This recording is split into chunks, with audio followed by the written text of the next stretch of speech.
Alright, so here our yesterday's trade recap.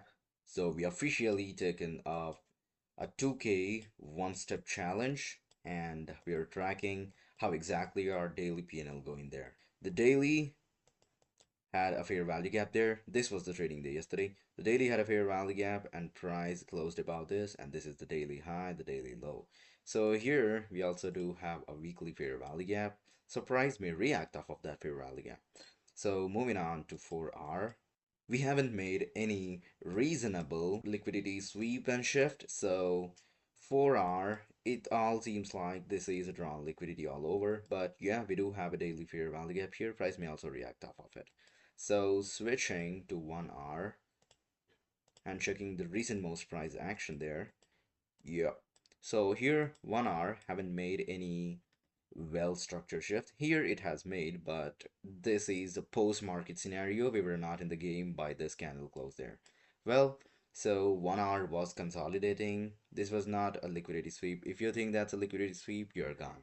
So we do have liquidity all over down below here, and price swept this off, but still closed above this. So that means we want to sweep off this high and then give a downside signal there. We were looking for shots because let's analyze what exactly sessions did there. So this was the Asian low, the Asian high, price just consolidated there. And then when London opened, London swept the Asian high, came a bit lower and have taken this liquidity.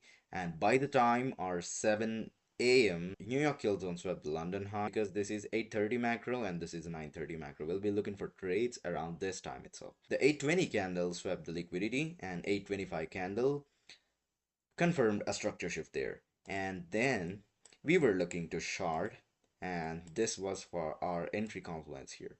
So this can be a breaker block, this can be an order block. So I tried to enter at any of these zones, and this was my entry placement, stop loss, and take profit all over here.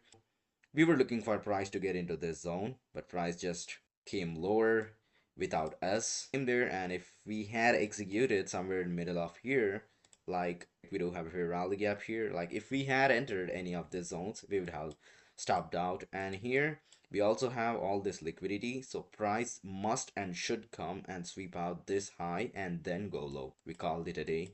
But later when I checked after our trading session, so what we exactly did is, so if we had held this position for the next trading day, we would have hit our take profit just like that.